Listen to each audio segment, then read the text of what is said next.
विप्रो के बारे में। विप्रो ने दोस्तों अनाउंसमेंट किया है कि क्वार्टर टू के डेट्स हमें कब देखने को मिलने वाले हैं, या फिर बोल सकते हैं कंपनी के क्वार्टर टू के अर्निंग्स हमें कब देखने को मिलने वाले हैं। तो देखो दोस्तों, कंपनी ने बताया कि थर्सडे 16 अक्टूबर को कंपनी बोर्ड मीटिंग कंडक्ट करेगी। उसी दिन कंपनी का स्टैंड अलोन और कंसोलिडेटेड फाइनेंशियल रिजल्ट हमें देखने को मिलेगा क्वार्टर टू का।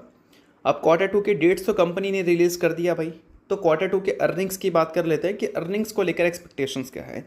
तो देखो, कोटक इंस्टीट्यूशनल इक्विटीज़ ने हमारे इंडियन आईटी सर्विसेज से कुछ बड़ी एक्सपेक्टेशन नहीं रखी है इस क्वार्टर टू FY26 में, बट फिर भी बताया गया है कि जो सिक्वेंशियल ग्रोथ है यानी कि Q-on-Q बेसिस पे वो 0.2% से लेकर 6% तक हमें देखने को मिल सकती है सभी कंपनीज़ में। मतलब मिनिमम 0.2% की ग्रोथ तो होनी ही चाहिए, और इससे किसी कंपनी का ग्रोथ अगर कम देखने को मिलता है तो बोल सकते हैं कि वो कंपनी एक्सपेक्टेशंस के हिसाब से नंबर रिपोर्ट नहीं की है। और जो 6% से ऊपर का ग्रोथ रिपोर्ट करते हैं तो बोल सकते हैं कि वो कंपनी बहुत अच्छा नंबर रिपोर्ट की है Q-on-Q बेसिस पे, ठीक है।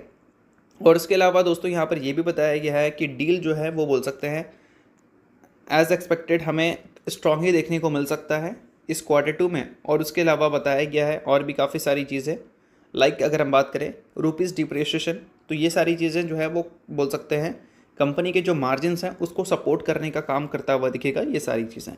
तो इन सारी चीज़ों को आप नोट कर सकते हैं। बाकी इसके अलावा थोड़ा EPS एक्सपेक्टेशंस भी यहाँ पर रिलीज़ की गई हैं, जो कि आप नोट कर सकते हैं। EPS 0% से लेकर 3% तक कट किया गया है 2026 के लिए, और 2028 तक की अगर हम बात करें तो 2% से लेकर 9% तक हमें देखने को मिल रही है। क्यों?